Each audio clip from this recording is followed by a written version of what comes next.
Assalamualaikum warahmatullahi wabarakatuh. Salam sejahtera bagi kita semuanya. Perkenalkan, nama saya Samsul Arifin, SPD, MPD. Saya adalah dosen tetap di program D3 Akuntansi Sekolah Tinggi Ilmu Ekonomi Pemuda dengan NIDN 0725049201. Sejak bergabung sebagai dosen, saya telah melaksanakan tugas pengajaran sebagai bagian dari Tridharma Perguruan Tinggi dengan fokus utama pada peningkatan kualitas pembelajaran dan pengembangan kompetensi mahasiswa. Pada kesempatan kali ini, izinkan saya menyampaikan pernyataan diri dosen dalam unjuk kinerja Tridharma Perguruan Tinggi atau PTD UKT PT bidang pengajaran sebagai salah satu syarat untuk mengikuti sertifikasi dosen periode tahun 2025. Dalam bidang pengajaran, saya mengampu mata kuliah yang sesuai dengan keahlian saya, yakni mata kuliah manajemen keuangan dengan metode DEI, Delivery, Interaction, and Assessment. Saya senantiasa berupaya menciptakan suasana belajar yang aktif, interaktif, dan menyenangkan dengan memanfaatkan berbagai metode pembelajaran serta teknologi pendukung untuk meningkatkan efektivitas penyampaian materi. Berikut outlet mata kuliah manajemen keuangan yang meliputi deskripsi mata kuliah, capaian pembelajaran, sistem pembelajaran, bahan kajian, metode pembelajaran, sistem penilaian, dan rekaman video pembelajaran. Mata kuliah manajemen keuangan ini memiliki bobot 2 SKS yang mana dilaksanakan pada semester 4. Mata kuliah ini merupakan mata kuliah wajib yang ditempuh oleh mahasiswa program D3 Akuntansi. Mata kuliah manajemen ini membahas mengenai 1. Ruang lingkup manajemen keuangan. 2. Pasar uang dan pasar modal. 3. Laporan keuangan. 4. Analisis rasio keuangan. 5. Manajemen modal kerja. 6. Manajemen kas. 7. Manajemen piutang. 8. Manajemen persediaan. 9. Time value of money. 10. Capital budgeting.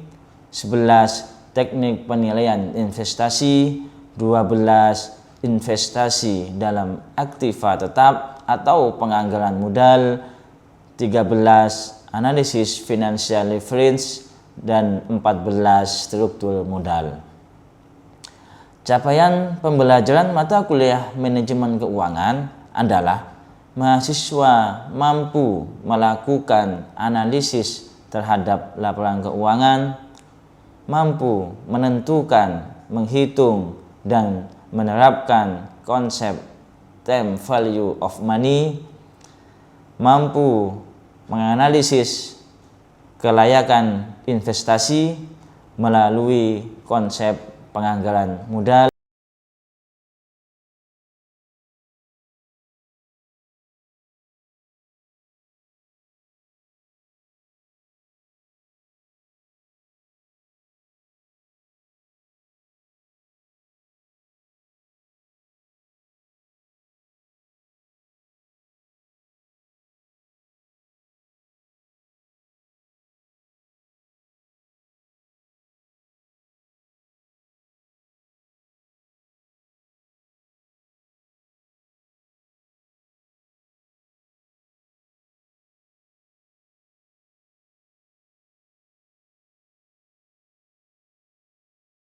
Evaluasi pembelajaran pada mata kuliah manajemen keuangan ini diambil dari kegiatan diskusi, tugas proyek, refleksi, serta UTS dan UAS, di mana bobot penilaiannya adalah tugas sebesar 25%, partisipasi sebesar 15%, penilaian UTS sebesar 30%, dan penilaian UAS sebesar 30%.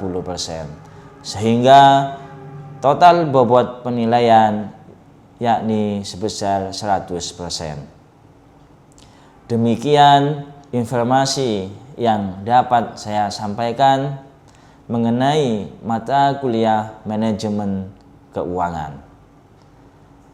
Berikutnya merupakan cuplikan pembelajaran manajemen keuangan pada kelas D3 akuntansi semester 4 dengan topik pasar uang dan pasar modal di pertemuan kedua. Selamat menyaksikan.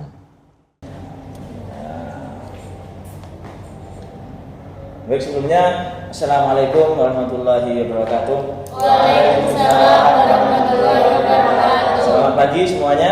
Baik pagi. Salam sejahtera bagi kita semua.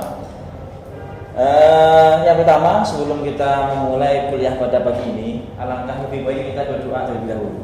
Nah, silakan untuk ketua kelas untuk memimpin doa pada kesempatan kuliah pada pagi ini. Sebelum kita memulai matkul pada pagi hari ini, marilah kita berdoa sesuai agama masing-masing. Berdoa mulai.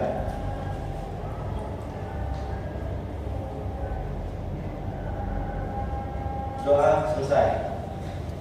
Ya, terima kasih banyak Mas Aldi ya, sebagai ketua kelas untuk telah memimpin doa. Untuk selanjutnya saya absen terlebih dahulu pada perkuliahan pada malam ini. Yang pertama adalah Ainur Rofi'ah, ada Alfrida Citra Salsabil, Dafa Alfian, Dewi Hani. Tidak ada. Sakit? Ya. Ya, kaki Pak. Farida Ahmad, Saya. Muhammad Masfuddin, Muhammad Irham Rahmansyah. Sakit Pak. Sakit. Sakit apa? Tipes katanya tadi Pak. Pas. Butuh dijenguk. Ratna Suci, Saya Pak. Julius Rangga, Alfi Nikmah, Ada. Ira Maulidah Sadin, Ada Pak. Putri Dwi Nur Faiza, Ada Pak. Aldi Sadian. Dua. Ya baik, pada kesempatan pagi ini kita akan membahas sebuah tema, yakni adalah pasar uang dan pasar modal. Namun sebelumnya kita akan flashback terlebih dahulu. Minggu yang lalu kita membahas tentang apa perkuliahan kita? Ya, silakan Pak. Ruang lingkup manajemen keuangan. Ruang lingkup manajemen keuangan. Apa saja ruang lingkup manajemen keuangan itu, Pak? Apa yang dimaksud dengan ruang lingkup manajemen keuangan itu? Manajemen keuangan adalah ilmu dan seni mengelola keuangan untuk mencapai tujuan organisasi. Ruang lingkupnya meliputi perencanaan, penganggaran, pengadaan dana, pengelolaan aset, serta pengambilan keputusan keuangan yang strategis untuk memaksimalkan nilai perusahaan. Ya, terima kasih banyak atas jawabannya. Tepuk tangan dulu buat saya. Yang lain, ada yang memiliki pendapat lain? Silakan. Minggu yang lalu kita membahas tentang apa saja selain ruang lingkup manajemen keuangan? Ya, silakan menjawab. Sebelumnya nama saya Dafa Alfian. Ya. Saya mau menjawab yaitu manajemen keuangan pada dasarnya berkaitan dengan pengambilan keputusan finansial yang optimal. Ya, betul sekali. Tepuk tangan buat Mas.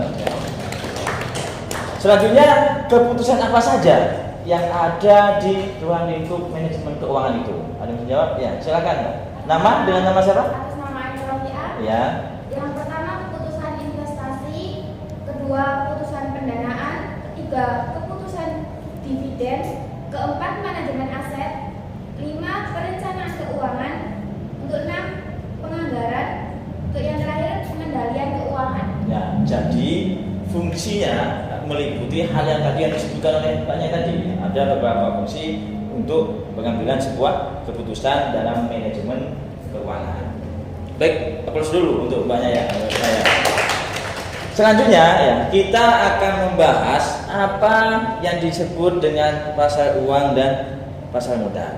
Pada kuliah ini, sebetulnya kuliah ini memiliki kemampuan akhir pada pertemuannya. Yang pertama adalah mahasiswa memiliki kemampuan pemahaman konsep pasar uang dan pasar modal. Yang kedua, mahasiswa memiliki kemampuan mengidentifikasi instrumen pasar uang serta pasar modal.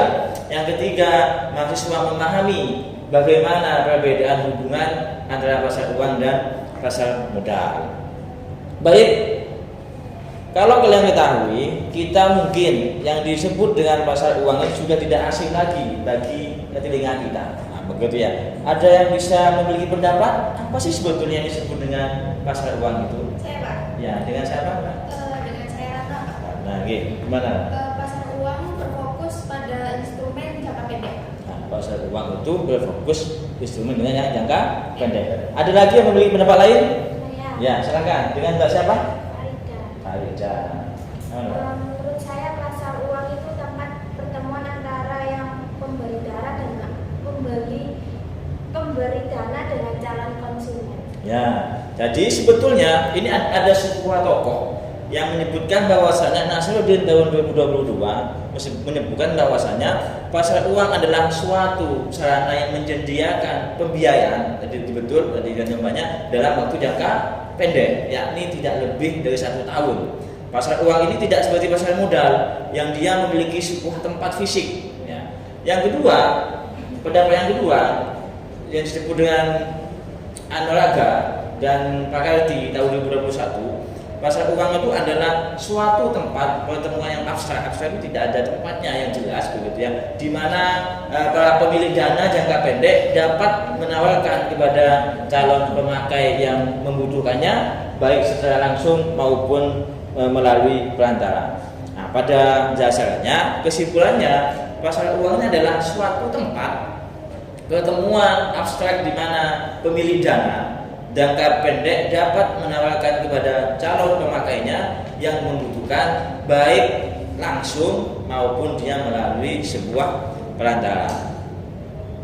Nah, sebetulnya yang selanjutnya pasar uang ini memiliki sebuah identifikasi. Ciri-cirinya apa saja?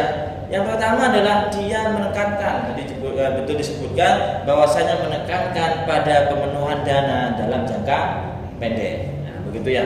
Yang kedua, hanya memenuhi dana itu juga dalam jangka pendek. Mekanisme pasar uang lebih menekankan pada suatu pertemuan pemilik dana dan pihak yang membutuhkan dana. Siapa saja peserta pasar uang itu? Yang pertama adalah lembaga keuangan. Yang kedua adalah perusahaan besar, bukan perusahaan yang kecil-kecil ya. Yang ketiga adalah lembaga pemerintahan. Yang keempat adalah individu. Jadi dalam sebuah individu itu bisa melakukan pasar uang, gitu ya. Ini adalah sebuah instrumen ya. Instrumen pasar uang banyak macamnya. Ada disebut dengan sertifikat Bank Indonesia atau SBI. Ada yang disebut dengan surat berharga pasar uang, disebut dengan SBPU. Ada yang disebut dengan sertifikat deposito dan lain sebagainya. Nah, sehingga hal inilah yang disebut dengan instrumen dalam pasar uang. Nah, jenisnya banyak macamnya. Ya, ada pasar uang antar bank, ada dia juga memiliki sertifikat Bank Indonesia, sertifikat harga pasar uang, sertifikat deposito, dan pasar valuta asing. Itu biasanya yang dilakukan dalam jenis transaksi pasar uang. Namun segala sesuatu itu pasti memiliki kelebihan sama kekurangan. Pasti itu. Manusia pun juga sama begitu. Nah, di dalam ini juga sama, ada kelebihannya, ada kekurangannya. Kelebihannya apa?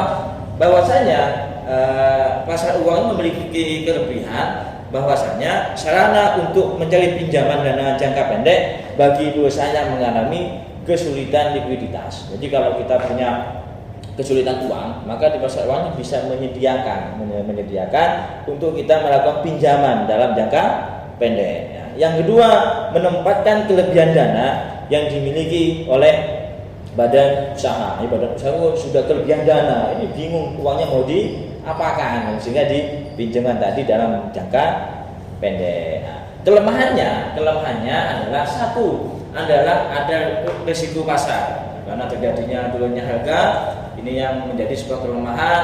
Yang kedua ada risiko gagal untuk membayar. Yang ketiga adalah risiko inflasi. Ada inflasi yang harganya terus naik. Setelah itu ada risiko valuta asing. Baik, setelah itu kita masuk di tahapan yang kedua, karena ada dua topik yang kita jelaskan. Yang pertama adalah pasar uang, dan kedua adalah pasar modal. Nah, di sini siapa yang tahu apa sih sebetulnya disebut dengan pasar modal itu? Ya, apa? Pasar modal adalah tempat bertemunya penjual dan pembeli berbagai instrumen keuangan jangka panjang. Ya. Ada lagi yang memiliki pendapat lain? Ya, dengan siapa? Alfi. Alfi. Pasar modal menyediakan wadah bagi perusahaan emiten yang membutuhkan dana untuk menerbitkan efek. Ya, jadi sebetulnya pada konsepnya kalau kita melihat pasar uang itu dia kan dalam jangka pendek. Namun di pasar modal dia akan melakukan dalam jangka panjang. Nah, begitu ya. Jadi pasar modal itu adalah pertemuan antara pihak yang mempunyai kelebihan dana. Jadi uangnya bingung mau dibuat apa, gitu ya. Dengan pihak yang kekurangan dana dengan cara memperjualbelikan sekuritas yang umumnya mempunyai umur lebih dari 1 tahun. Jadi kalau yang pasar uang tadi kurang dari 1 tahun, kalau pasar modal dia lebih satu tahun. Sedangkan secara fisik atau tempat di mana tidak dijual beli disebut dengan bursa efek. Kalau kalian tahu ada disebut dengan bursa efek Indonesia atau disebut dengan BEI yang begitu ya. Itu kan mungkin di Surabaya kan bisa dilihat bahwasanya ada disebut dengan bursa efek Indonesia. Terus ada fungsinya. Fungsinya yang pertama adalah fungsi ekonomi, ya. Yang kedua adalah fungsi keuangan. Nah, fungsi ekonomi itu menyediakan fasilitas untuk memindahkan dana dari investor yang menanamkan dananya dalam pasar modal. Sedangkan fungsi keuangan adalah fungsi dengan menyediakan dana diperlukan oleh para pengawas yang menyediakan dana tanpa terlibat langsung dengan dalam kepemilikan aktiva yang nyata. Nah, dan ada manfaatnya. Ini pasar modal merupakan wahana pengalokasian dana secara efisien. Pasar modal sebagai alternatif investasi dan memungkinkan para investor untuk memiliki perusahaan yang sehat, pelaksanaan manajemen perusahaan dan peningkatan aktivitas ekonomi secara nasional. Nah, kita sudah membahas apa itu pasar uang dan apa itu yang disebut dengan pasar modal. Maka pada kesempatan pagi ini, kalian akan ada sebuah tugas. Jadi buatlah tabel perbedaan. Apa sih sebetulnya pasar uang dan pasar modal? Jadi satu kelompok itu satu kelompok ada 2 mahasiswa. Nanti maju dipresentasikan. Nanti ada 1 kelompok, 2 kelompok, 3 kelompok, 4. Ini menjadi 1 kelompok. Jadi ada 1 kelompok yang isinya 3 mahasiswa. Nanti dipresentasikan apa sih sebetulnya bedanya pasar uang dan pasar modal, dibuat tabel. Nanti dipresentasikan supaya apa? Supaya kita paham apa sih sebetulnya perbedaannya. Nah, begitu ya. Ya, silakan bisa saling diskusi. Bisa diskusi.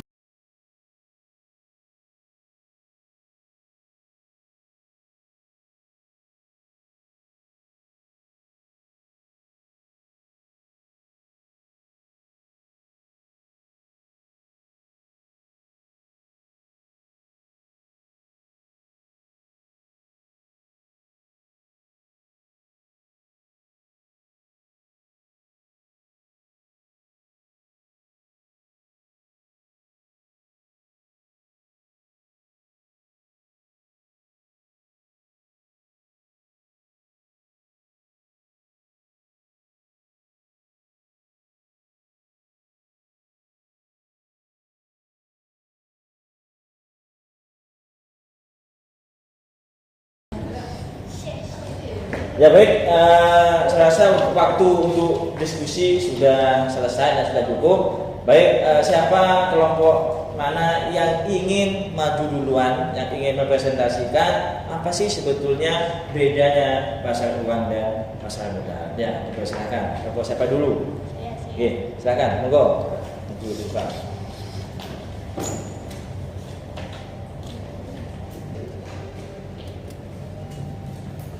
Ya, assalamualaikum warahmatullahi wabarakatuh. Waalaikumsalam warahmatullahi wabarakatuh. Saya Alfika Citra Salsabil dan teman saya Fatimah. Kami akan menjelaskan tentang perbedaan antara pasar uang dan pasar modal. Nah, perbedaan yang pertama dari segi jangka waktu. Kalau pasar uang itu merupakan jangka pendek, sedangkan pasar modal yaitu jangka panjang. Kalau dari segi produk, kalau pasar uang itu sertifikat deposito, tabungan, CEI, komersial paper. Kalau dari pasar modal, obligasi, reksadana dan saham. Nah, lalu untuk resiko, dari segi resiko dan keuntungan, pasar uang sendiri resikonya rendah dengan return yang rendah. Pasar modal resikonya tinggi namun dengan return yang tinggi juga.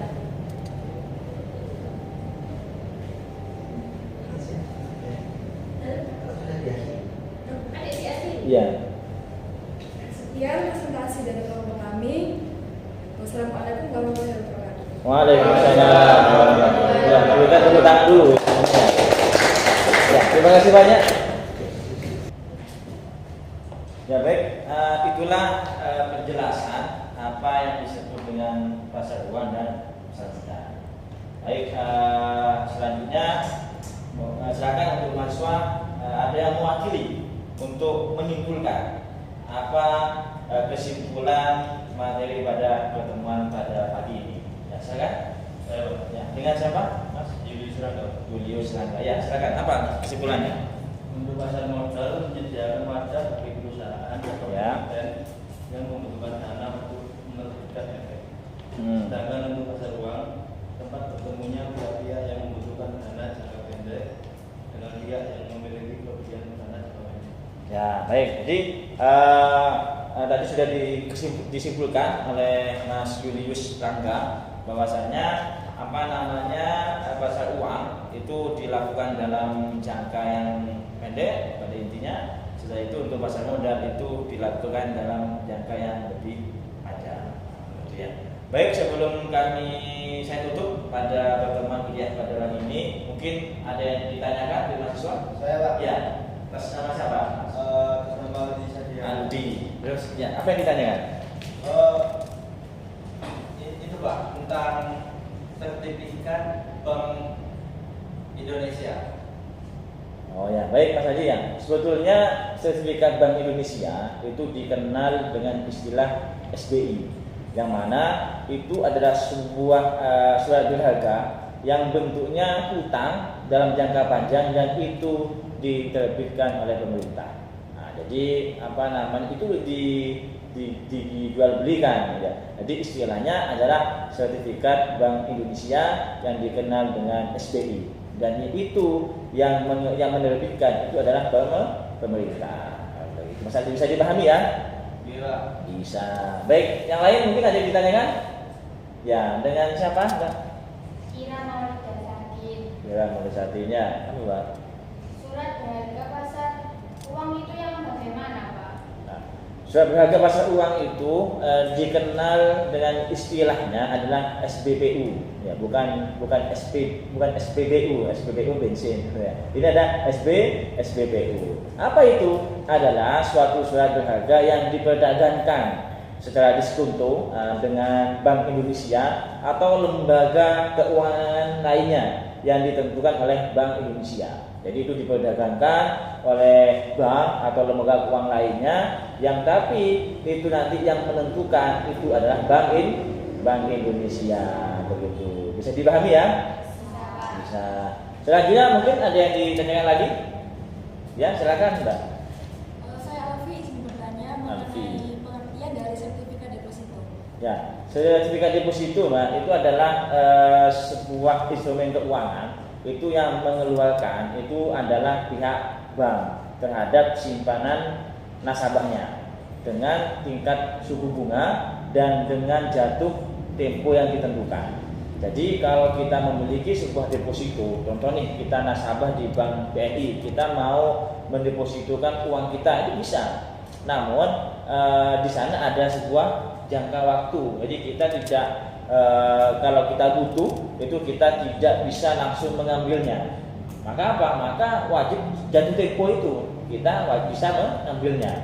Dan di dalam deposito itu ada dua macam. Yang pertama ada yang deposito yang otomatis, ada yang non otomatis. Nah, kalau yang non otomatis dia ketika sudah jatuh tempo ini sudah tidak diperpanjang deposito kita, kecuali kita datang ke bank. Namun kalau yang otomatis, contoh setiap tanggal 3 ya, itu diperpanjang, maka melebihi tanggal 4 itu sudah diperpanjang secara otomatis. Jadi kalau kalian mau ngambil uangnya itu silakan. Ketika jatuh tempo tanggal 3, kalian jangan ngambil di tanggal 4 ketika itu sudah menggunakan deposito yang otomatis. Tapi apa? Ngambil di tanggal 3-nya. Kecuali tanggal 3 ini hari Minggu ataupun tanggal merah itu masih bisa di tanggal 4-nya begitu. Sehingga butuh diperhatikan kalau kalian nanti memiliki sebuah uang lebih dan ingin menginvestasikan, silakan ada dua pilihan tadi. Bisa kalian investasikan di pasar uang dan juga kalian bisa diinvestasikan di pasar modal. Pada intinya kalau kita punya uang yang tidak begitu dipakai secara mendesak dalam waktu jangka panjang, silahkan menggunakan pasar uang. Jadi dalam jangka pendek dalam pasar uang. Tapi kalau kita pengen yang jangka panjang, menggunakan di pasar modal. Contoh-contoh sudah disebutkan tadi dan sudah didiskusikan tadi bersama kelompok masing-masing. Begitu. Mungkin sebelum saya tutup, mungkin ada yang ditanyakan lagi. Apakah sudah jelas semua tentang pemahaman tentang pasar uang dan pasar modal? Sudah paham semua? Sudah jelas semua? Nah, baik. Kalau sudah jelas semua, saya ingatkan bahwasanya minggu depan kita akan membahas topik tentang laporan keuangan. Silakan untuk dibaca bukunya, buku referensi yang telah saya kasihkan, dibaca ataupun kalian membaca dari Google, internet dan lain sebagainya, bisa untuk menambah wawasan kalian mengenai topik laporan keuangan. Minggu depan kita diskusi mengenai laporan keuangan. Mungkin itu saja yang bisa saya sampaikan. Kita ketemu di minggu depan. Apabila ada salah kata, saya mohon maaf. Assalamualaikum warahmatullahi wabarakatuh. Waalaikumsalam.